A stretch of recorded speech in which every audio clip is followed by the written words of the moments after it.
The following is a production of DallasCowboys.com and the Dallas Cowboys Football Club. How about them Cowboys? Yeah! Go Cowboys! This is Media Mash, A roundtable of Cowboys insiders dropping wisdom and offering sizzling takes on the current state of your Dallas Cowboys. Now, your host, Newy Scruggs.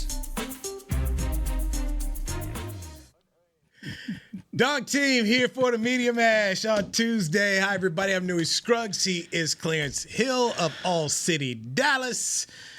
Two members of Makeside Five. Getting at you today, talking Cowboys. And let us start with number 4, the news. The quarterback, Dak Prescott, is going to be out for the season. He will have surgery tomorrow in New York on that hamstring. Give me more. Yeah, I mean, this was expected. I mean, certainly that's what the word Dak got earlier last week from the Cowboys, and certainly he got second and third opinions here in Dallas. Then he went to New York on Monday to get an opinion from a hamstring specialist, and he basically co-signed the same thing. And Jerry Jones announced on his radio show, 105.3 The Fan, the Cowboys flagship station, that he will have the surgery on Wednesday. Dak told us Sunday after the game, it's like a 3-month recovery, for understanding that, there was talk about whether he could rehab it. It will still be 6 to 8 weeks. There's no guarantee that he will be back before the end of the season. And, what's the point of coming back for 1 or 2 games if the season continues as it is? Also, that's if in perfect conditions and there was no setback. What's also true is that the surgery lessens the likelihood of re-injury. So it strengthens the hamstring so it won't be re-injured. And so that's better for the long-term health of Dak Prescott and the hamstring injury, which is why they're opting for the surgery. Certainly, again, a 3-month rehab.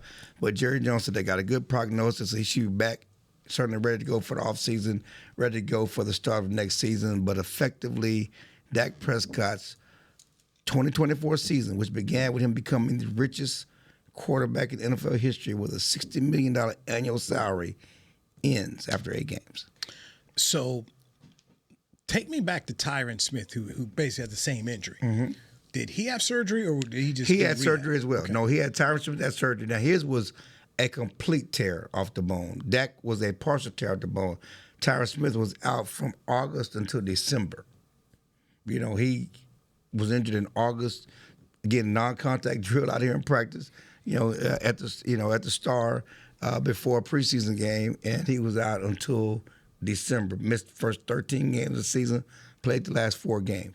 But so that's the kind of situation that Tyron found himself in. Dak, again, similarly, hamstring off the bone, but again, Tyron was a full tear. This is a partial tear off the bone. It's funny because every time I think of off the bone or meat on the bone, I think of Joe Randall. Exactly. I think of Joe Randall. Joe Randall said DeMarco Murray left some meat on the bone. DeMarco Murray, Russian champ. NFL Offensive Player of the Year. Offensive Player of the Year. Big money deal. He left some meat on the bone, okay? And Joe Randall's going to get that meat and be a difference maker for the Cowboys offense. Sometimes, we were talking about this on the other podcast I did today. Sometimes players tell you who they are, and you just got to trust them. Jason Garrett took the Cowboys during training camp one time to the beach. Joe Randall runs out on the beach, gets a foot in the water, and takes a nosedive into the ocean. Joe Randall is not like the swimming pool. You wasn't going to the deep end. You was diving into a foot of water. Stop it. It's not a smart guy. Stop it. Sometimes when they tell you, just let them go. Just listen. We listen. You can't. Wichita, Kansas on Joseph Brand. You can't be our running back. Because we know. I thought you were going to go to the Tester Cologne bar. Well, we're going. But my point is, this was like it's all in the same family. We know good decisions are not finna be made. Okay. Good.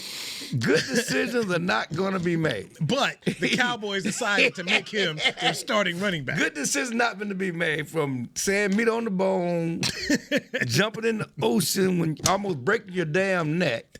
And like I said, and the Cowboys decided to make him Then you their still number one running back. Woo. Not just clones, stole some draws too, okay?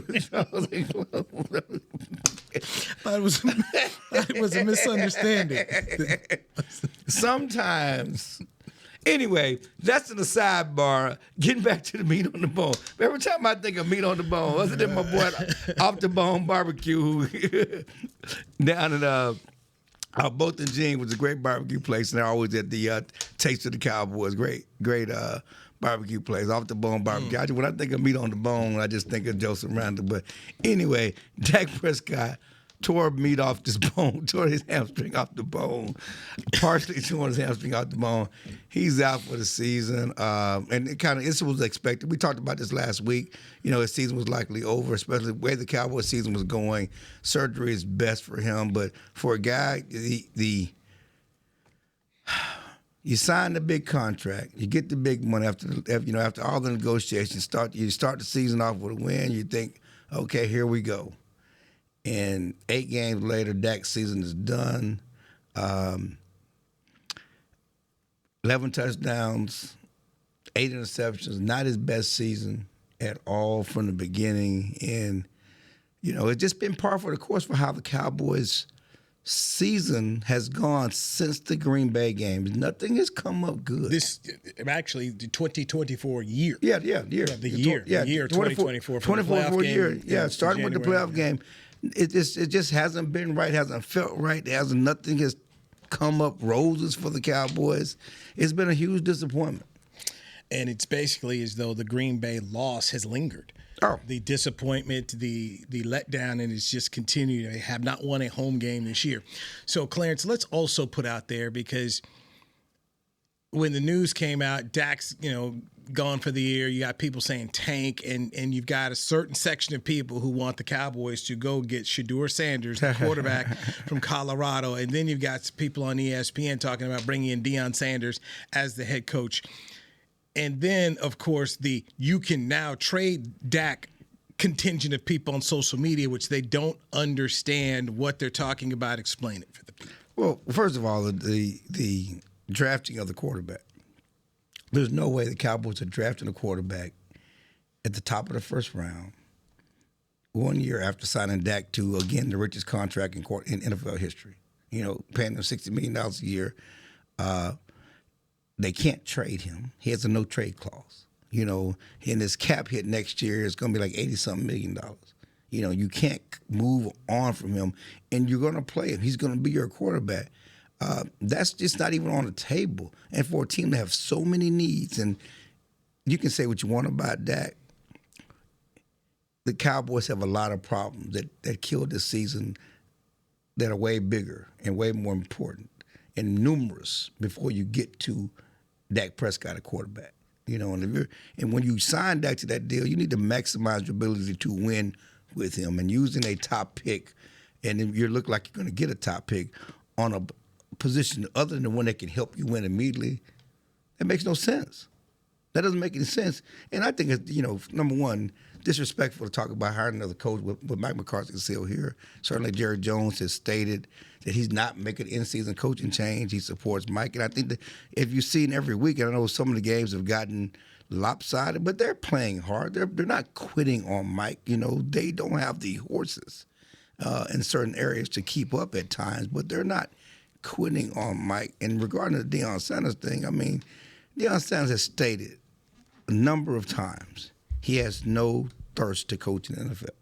He wants to coach college guys. I've followed Deion throughout his career. So I followed him when he started the Truth Football League. He likes working with young kids. He likes developing young kids. That's what he enjoys. And he went from Truth to coaching high school, certainly with his sons.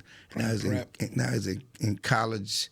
I was going to leave Prime Prep out. I was going to start the TCC to Hill. We're going to leave the Prime Prep years out of this. I was just trying to, I'm just going through just the coaching stuff. He had, these are the things he's done. And no, I'm just kidding. But yes, and certainly at Jackson State in Colorado, he certainly enjoys coaching young people and had expressed a disdain for wanting to coach millionaires.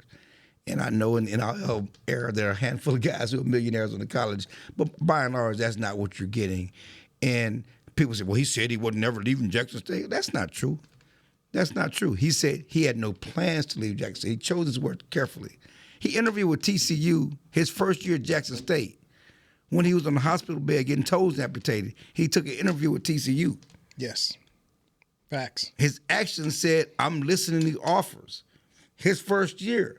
And certainly why I said Jackson State, just like any coach, my focus is doing the best I can with this job, and I have no plans to leave. Okay. But that doesn't mean I won't leave if I get a better offer. He never said he won't leave. He said he had no plans to leave, and he wants to help college. As long as he's there, he's going to do his best for Jackson State and help black college football. And that's what his focus, that's what he tried to do. Obviously, and he did. And once Colorado came, he took that. If you look at go back to the 60 Minutes interview, go back to the ESPN interview, he always stated from the beginning, I'll be a fool not to listen to offers. I'm as they say around here, I'm going to be where my feet are. And as long as I'm here, I'm going to give Jackson State my all. But I'm going to listen to offers. He never said he was never leaving Jackson State. He just said, well, I'm here. I'm going to do whatever I can for Jackson State in black college football and try to uplift it. I'm going to give it all my attention. I have no plans to leave until I get an option. And then that's a whole different conversation. But he said he has no thirst for coaching in the NFL. And so to me, I take him at his word.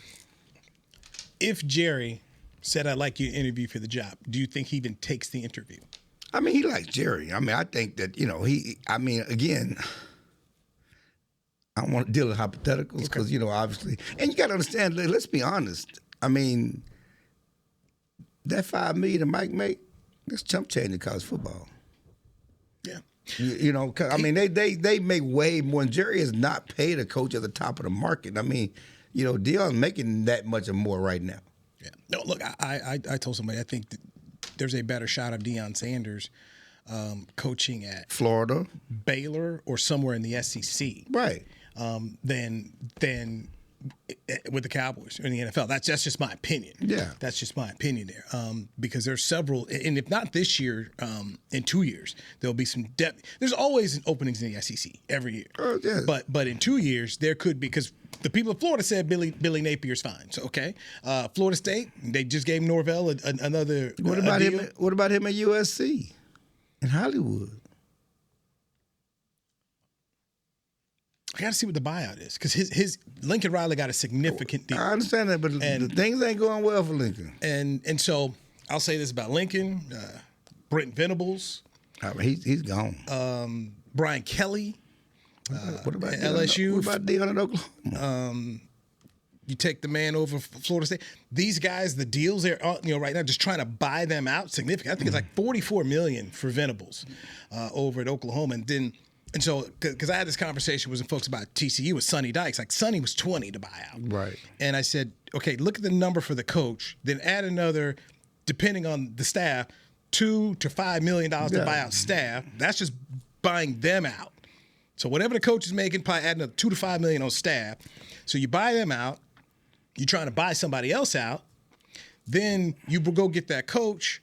That coach is going to look at your roster. You got to go buy some people in the transfer portal. Well, first off, he's going to look in here and say that, well, who that guy you were paying, I don't want him. So now you got to go back and redo deals or take away deals from the NIL guys you had that the new coach doesn't want. Right. Then that coach is going to want to bring in his people. I'm like, buying a coach now with the NIL is a bigger problem than ever. It's a lot more money involved. So what I'm basically telling you, especially now, I don't know if you noticed, but that new lawsuit that's coming down to the NCAA that they got to pay these athletes back, you got to have money for that too. And that's in a couple $1 million, maybe like 20 million or something, the 13 to 20 million that each school's going to have that they got to come up with. You're going to see more coaches staying, and people just going to have to hold their nose. They wanted to fire Norvell at Florida State a couple years earlier, but they didn't. They didn't have the money because they were paying off Willie Taggart and the other coach. Well, so he just fired everybody, all his defense coordinator, offense coordinator. I mean, I guess they can't fire him. Right, that's cheaper. That's a cheaper alternative. So basically, what I'm saying is, some of these guys that we're looking at right now, like say Brian Kelly, the natives are restless in LSU. That was sooner tragic what we saw in Missouri. I mean, but when you look at that number, my God. it's going to be hard to buy people out. So that's why I say Deion, maybe not this year, but in 2 years, there could be some openings when folks say, hey, let's let it go down. I don't know what Lincoln Riley's buyout is, but clearly when they got him from Oklahoma, they had to buy that out and pay and give him a significant number. Remember, they got the plane, flight, all kind of stuff they gave Lincoln. Right. So I just think it's a little early that they bail on some of these guys, but I think you're going to see more like what Napier did at Florida. Okay, hey, man, you come back, but we got to see some changes. Yeah, I just think you got to strike while the iron's hot. I mean, this is the year where he's the hottest. Next year, you're starting out with a new quarterback. You know, as we found out with TCU coach and found out with the Baylor coach. You know, the bloom ain't gonna be always gonna be on the roads. You know, if you're gonna take a job, you need to take a job after your best season. I don't think Dave Aranda's back. Right, I'm just saying though, but he had a good. Yes, I'm saying you got to take a job after your best. I mean, you know, And I anticipate Baylor making a bowl game, but I think, and this is just, no one's told me anything, it's just me. I suspect Baylor would call Deion. DFW is close here. Right. He's got the connection. If you are Baylor, that immediately gives you a splash that you have not had in a number of years. Baylor got more money in Colorado? Never sleep on the church money. I understand that, but state school, you got more money in Colorado. Don't sleep on church money. Baylor private, too. Don't sleep on church money. I just asked. I'm just asking. Chris Bean would know producer Chris. He got those connections over there. Baylor can do some stuff. Hey, look, remember when Kentucky was talking to Scott Drew, and all of a sudden Scott Drew's back at Baylor. So, I mean, that tells me something right there. Maybe don't sleep on church dollars. Well, okay. Just saying. We'll see. Just saying. But anyway, getting back to the point is Mike's still here. Jerry's not moving on from Mike, at least during the season, and I don't see Deion coming here. Okay, let's get our break in here.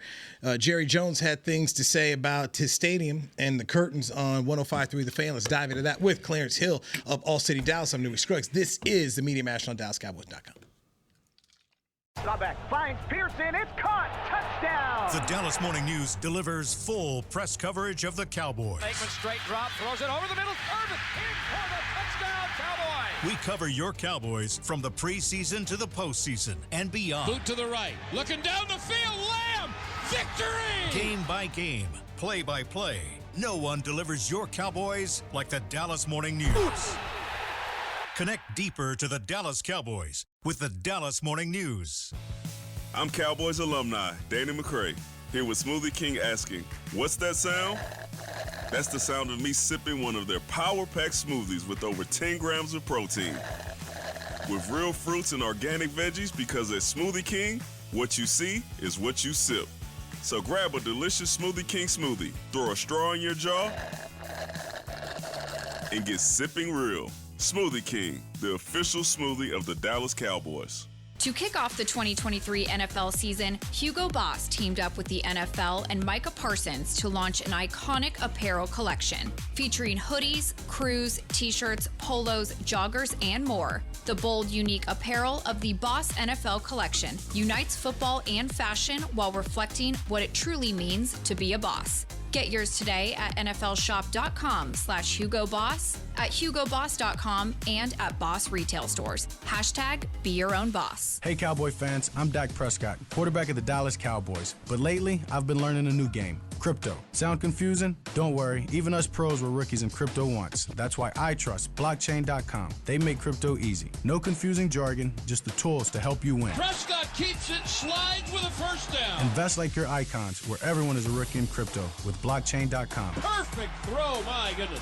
Wow, did he ever thread the needle. Visit blockchain.com/Cowboys to get started. Back to Media Mash. All right, Media Mash. Back for our second segment. We've got Clarence Hill, All City Dallas, a dog team edition here.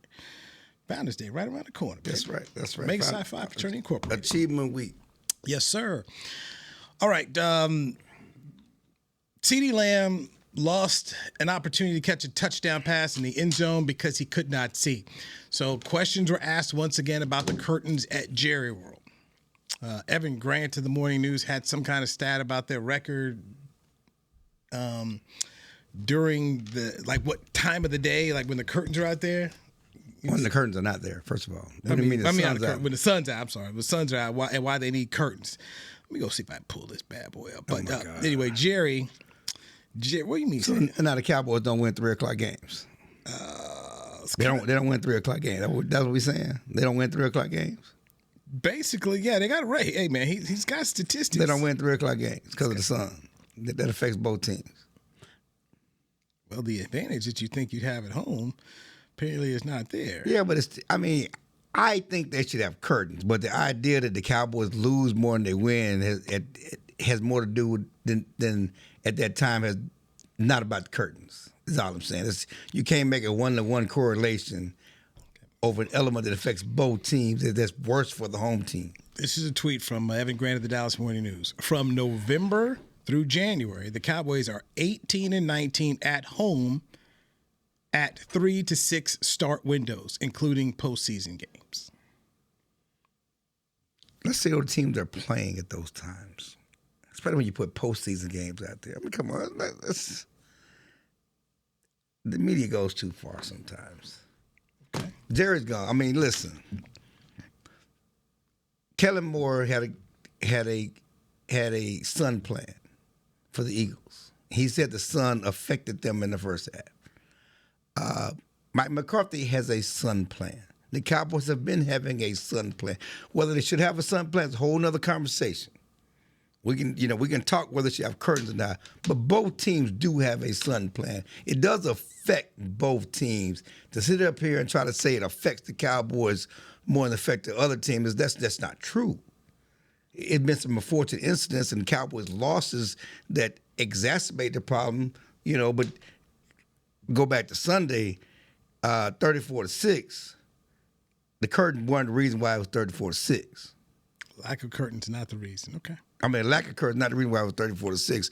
And, listen, Jerry can say ice to Eskimo. He was on the radio today talking about just when he says that you believe him. And, we built this stadium and we want to have that natural outdoor field. Even though it's an indoor stadium, has an outdoor field. And you want that sun to come in.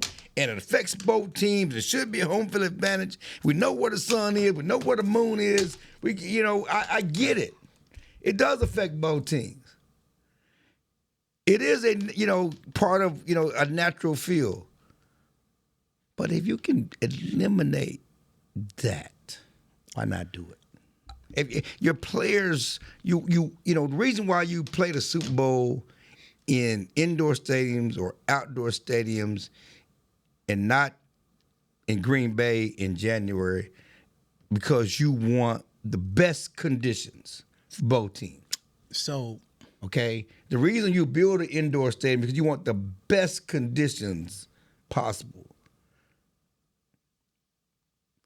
Why not put a hole in the roof? I mean, why don't you open the doors every game if it's all about the elements? Why not? Why do you close? Why the beautiful days you have the doors and the roof closed? Why not just open a roof? Because you want the best conditions possible for everybody. I've said you can eliminate the sun. What an amazing sponsorship opportunity for curtains. Yeah, but how would they look? Some drapes just don't look right in your house. You got to have the right drapes. You got, when you buy a new house, the big deal is the blinds. And, you can't get them cheap blinds. You got to go and get the right blinds and the right curtains. That stuff can be expensive. The right sponsor and the right number. I mean, the Cowboys got official guacamole, the official cleaner, the official real estate, the official curtain. That first house, you go cheap on them blinds. You get them faux blinds. You go cheap. Depending on what your money look like, you go cheap on them blinds. The second house, shutters, bay windows. The bay windows. Get the shutters. Get the nice curtains. Right.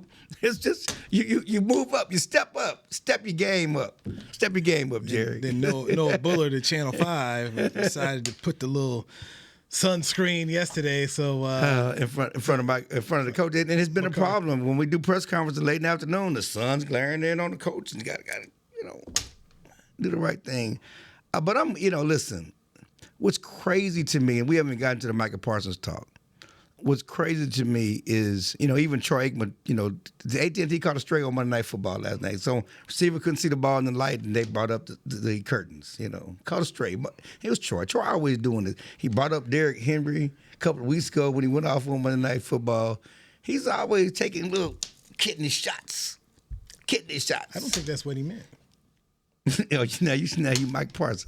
Little kidney shot. You as a journalist are trying to twist some words. Little kidney shot. But what's crazy to me, and listen, it's a local story. It's become a national story. Why are more people nationally talking about curtains, talking about Micah Parsons' comments, and we haven't gotten to that yet, more than they talking about Debo Samuel choking his teammate?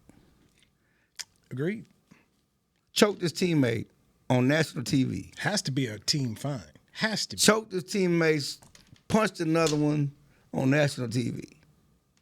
But no one's talking about that. That made no headlines. ESPN, all they're talking about is the curtains, talking about Micah's comments. Again, CD wants curtains, the players want curtains, the receivers certainly want curtains.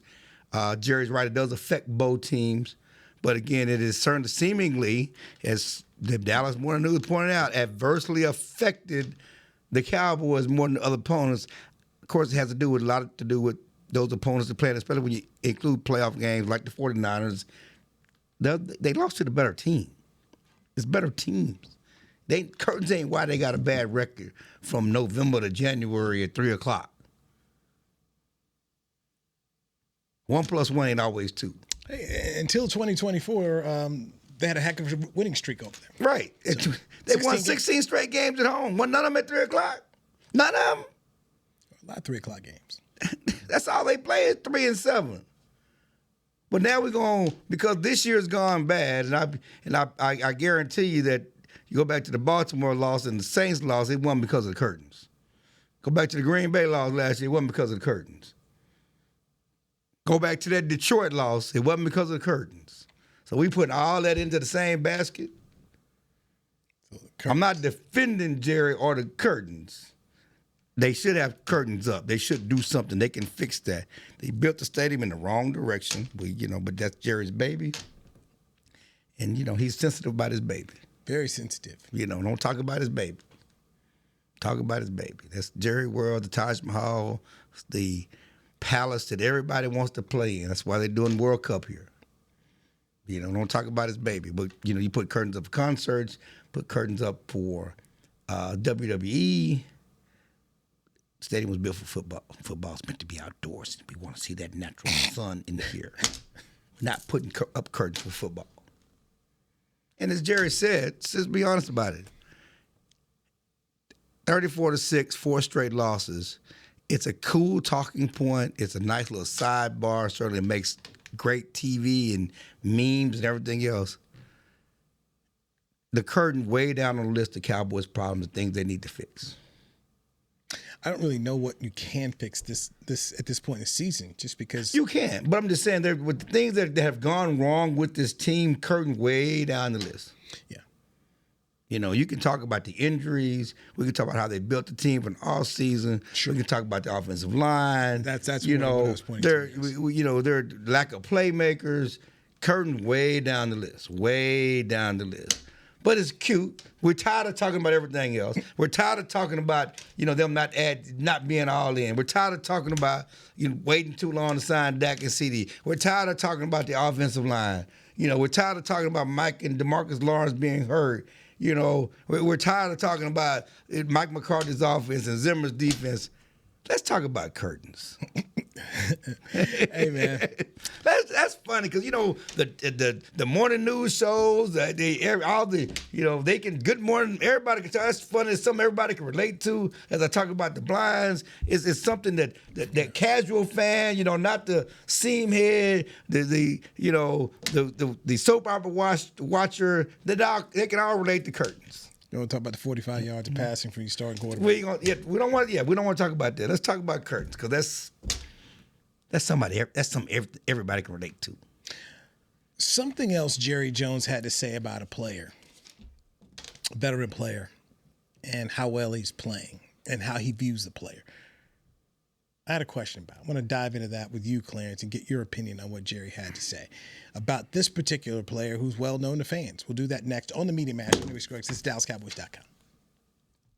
It's the official men's skincare brand of the Dallas Cowboys, Jack Black. And right now, Cowboys fans can get 15% off their $75 order. Plus, because every deal needs a playmaker, your order will include a free 5-piece skincare set and free shipping. The Jack Black Playmaker is 4 of Jack's favorites and a full-sized intense therapy lip balm. Make a play for the Playmaker at getjackblack.com/Cowboys with the code CowboysVIP. That's getjackblack.com/Cowboys with the code CowboysVIP. Raising Cane's presents the other rules of football. Rule 1. Any broadcast without the express addition of cooked-to-order Cane's chicken fingers is prohibited. Rule 12. No crinkle-cut fries, Texas toast, or craveable Cane sauce constitutes an illegal formation. And Rule 31. Anybody who loves to feed their game face is an eligible receiver of Cane's. When it comes to winning game day, Cane's rules. Raising Cane's chicken fingers. One love. Go Cowboys. Drawback finds Pearson. It's caught. Touchdown. The Dallas Morning News delivers full press coverage of the Cowboys. Bateman straight drop, throws it over the middle. Irvin in for the touchdown, Cowboys. We cover your Cowboys from the preseason to the postseason and beyond. Boot to the right. Looking down the field. Lamb. Victory. Game by game, play by play. No one delivers your Cowboys like the Dallas Morning News. Connect deeper to the Dallas Cowboys with the Dallas Morning News. Hey, Cowboy fans, I'm Dak Prescott, quarterback of the Dallas Cowboys. But lately, I've been learning a new game, crypto. Sound confusing? Don't worry, even us pros were rookies in crypto once. That's why I trust blockchain.com. They make crypto easy. No confusing jargon, just the tools to help you win. Prescott keeps it, slides with a first down. Invest like your icons, where everyone is a rookie in crypto with blockchain.com. Perfect throw, my goodness. Wow, did he ever thread the needle. Visit blockchain.com/Cowboys to get started. Back to Media Mash. All right, here we are back in the Media Mash on Tuesday. Cowboys going to take on Houston Monday night at Jerry World, still looking for their first victory of the year. Clarence Hill's All City Dallas joins me right now. When do we anticipate a victory in Arlington for the Cowboys? Oh, Thanksgiving Day. Giants. You know, it came out today that the Giants may be sitting Daniel Jones out for the rest of the year to avoid him getting injured, so they won't be on the hook for his injury guarantee. Okay. And so Giants already bad with Daniel Jones. They may be playing a backup quarterback. So if you're asking when, I don't see it against Houston this weekend. Okay. So Monday night. So the next time they play will be Thanksgiving against Daniel Jones and the Giants. Or just the Giants. Tickets will be cheap. Whoever. Tickets will be cheap. Belichick to New York. What do you think about that? He used to coach the Giants. I always said he had respect for the Giants. I mean, because I don't think Brian Daboll is going to survive. No. And some of that's not his fault because the general manager hadn't done him any help there. But if they move on from Brian Daboll, to me, of all the places I hear folks try to connect Bill Belichick, that seems to be the most logical because he'd spent. Well, you got both New York's in play. He ain't going to Jets.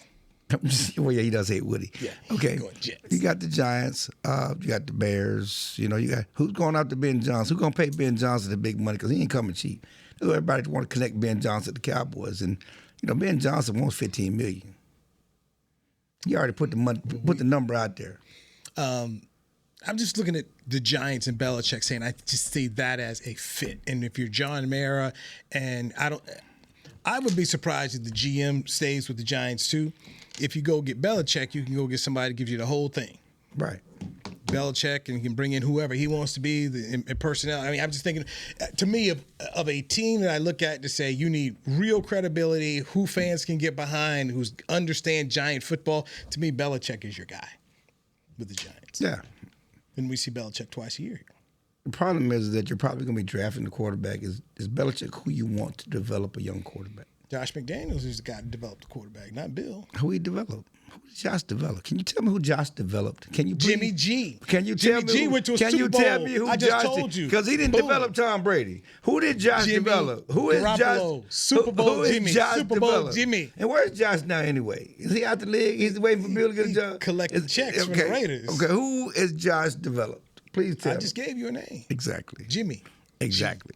You making my point. We're not doing. Garoppolo. Are we doing this? Garoppolo went to Super Bowl. Garoppolo we had a lead in the fourth quarter, 10-point lead in the fourth quarter. Are we doing this? You asked a question. I gave you an answer. He didn't develop him. He did not develop him. They drafted him. He didn't develop him.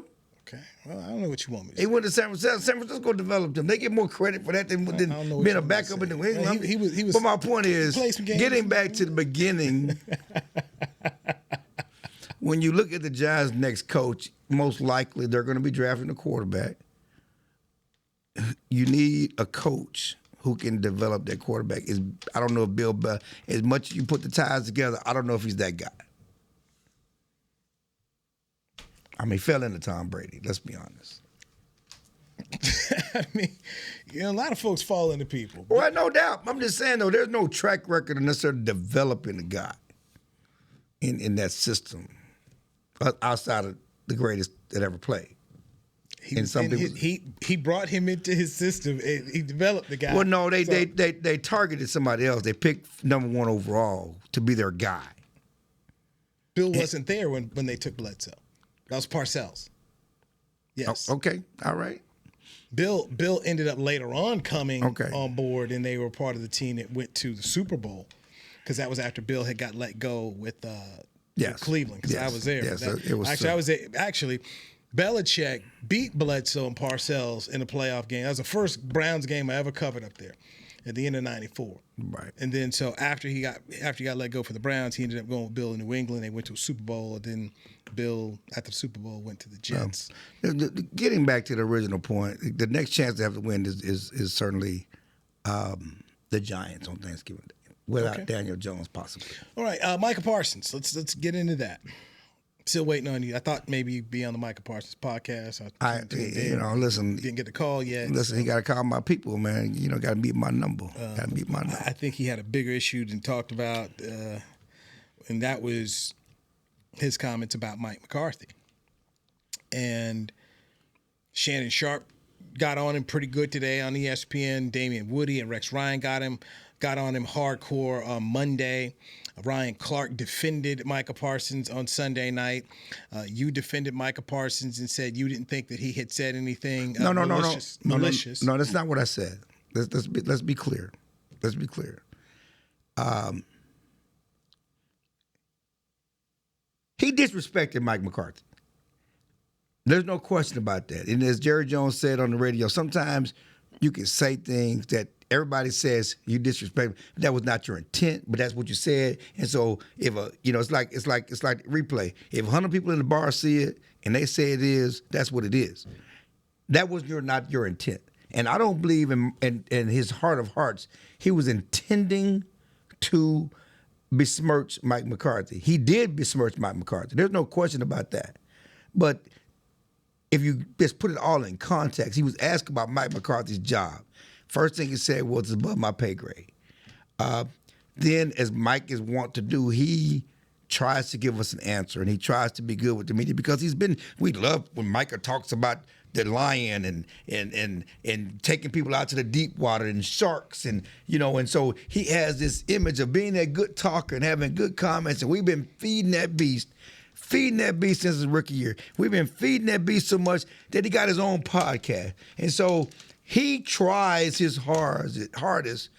Sometimes he goes too far, tries his hardest to be a deep thinker and give us something. And so he was giving us something. You guys are asking me about Mike McCarthy. Mike McCarthy, head coach, he's won a title, and whether he's here or not, he will have a chance to coach again. His career is not necessarily over. But I think about guys like Zach Martin, he broke news that Zach Martin is probably retired after this year. Again, talking too much. But I feel for a guy who I play next to, blood, sweat, and tears, and the fact that his career may be over without winning the Super Bowl. That's who I have empathy for. And he was trying to give Zach Martin and veterans like that his flowers. And when he threw the log on the fire by saying. Yes, and then he just went too far. Right. He could have just stopped it. Right. But he kept it. Zach, he works, he got way harder than Mike McCarthy. He just went, and I don't think he understood what he was saying because he's still on his podcast, Double Down. I did nothing to disrespect. Yes, you did. But that wasn't his intent. But you did do it. You did do it. And, the funny, I just laugh at the media sometimes because we hate when players give us coach speak. We hate when players give us coach speak. Then when they speak their mind, we kick their butt about what they say. We can't have it both ways. I call that one of those Charlemagne the God moments that Micah had.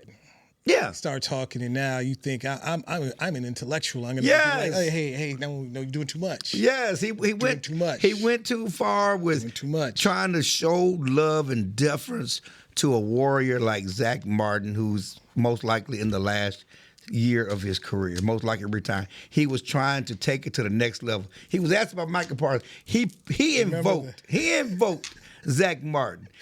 It's like the time when Michael waited on the hostages, getting Brittany Griner and the hostages, and Dak blew up on him. Yeah, you stop. You're doing too much. Stop trying to wait on the State Department. Man. Just you're doing too much, and I think that's just what happened. He just started doing too much. But listen, he's been emboldened by the media to talk, which is why he has his own.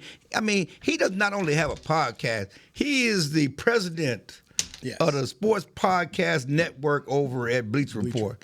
Okay, got a business. He running stuff because because we've emboldened the media has eaten his stuff up since his rookie. I go back to his rookie year when he was doing all. I'm like, man, why y'all keep?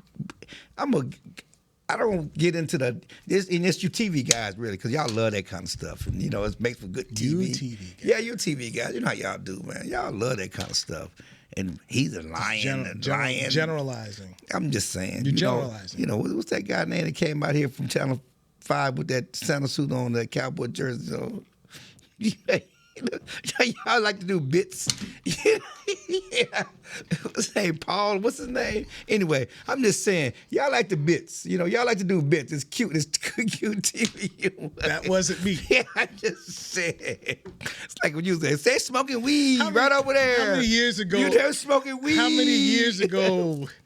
Okay, they smoking weed. That was 2010. And that was baseball. I understand that. No, that was baseball. But it was good TV, and we remember it. And just like it was a 4 o'clock live shot. It was good TV. What it turned into, I had nothing to do with it. It was good TV. It's nothing to do with it. I'm just saying that so Micah with his lion, and we're gonna take him out to the deep water. Bring me down. I'm just take him out to the. So we've emboldened him to. Let me see what I can come up with next. And it's like I remember when that reporter you're talking about wasn't here when Micah got here. I don't believe. I remember when Dion used to do quotes. He give us a quote and say, "Oh, that was good right there with it. That was good. That's some good stuff right there." And Micah's like, "Oh, that's some good. I'm gonna give y'all some good stuff." That's what he did. I'm gonna give y'all. I asked me of Mike McCarthy. I'm gonna give y'all something good. I'm gonna give y'all something y'all can put y'all notebook. I'm gonna give y'all something good about Zach Martin, how I feel for him, and I bleed for him. Okay, you talking about Mike McCarthy, but I sweat blood and tears. The Iverson moment. Huh? Yes. How about practice? I sweat blood and tears. I'm not talking about a coach. I'm talking about a player. I sweat blood. Who bled for the game, worked hard. He gave it life. Got CTE for the game. Not a coach who can go across the street and get another job. Right. Talking about a guy. Talking about a player. He's about to retire. Yeah. He ain't gonna tell you till December, but I'm telling you now, he's done. He's finished. This is the end. This is his last Thanksgiving Day game, and you want to ask me about a dude who's gonna get another? He's gonna get another job tomorrow. You're right. Players' careers are short. He been coaching for 30 years. Not the game I love and bleed for. Not that. We talk about players. So that's kind of what happened, and he just Not dudes drinking coffee. We talk about the guy in the weight room. He had too much dip on his chip. And so Mike McCarthy had to address it. He said they spoke like men. They spoke like men. And I'm like, Mike, don't you got more things to worry about than something that's really blowing up a proportion? You know Micah's heart. He was just talking. And it's funny because Mike McCarthy said numerous times earlier this year that when players were talking about too many people being Superman, trying to explain the problem on defense, he said, our guys really try to give y'all good answers. And sometimes they say too much. They try to give, but I'm not going to tell them how to talk. I want them to be genuine. Sometimes to give you good answers. And that's what Mike was trying to give you good answers. And he said too much, but Mike... He brought a log to the fire that he didn't mean to do. So there we go. But Mike McCarthy addressed it with him. Yes. And he believed that he had no intent. And Jerry said so as well. And Mike said that I'm now mad because everybody's jumping on my guys. I'm on his side. And I'm with you. We're all in the same foxhole together. Okay. And it's over now. But not nationally, because they talking about it. They won't talk about Debo choking his teammate. They gonna talk about this more than they talk about Debo choking his teammate. Does that make sense, Mr. Media Guy? You was out in L.A. You was part of that big time national media. You done national radio shows. Why y'all do that? The Media Mash is over for today. This is Clarence Hill of All City Dallas. If you'd like to hear more of his insightful comments, please tune in tomorrow, 3 o'clock Central Time, and Clarence will be back right here on DallasCowboys.com. Y'all do Newy that. Scruggs. This has been a production of DallasCowboys.com and the Dallas Cowboys Football Club. How about this, Cowboys? Yeah!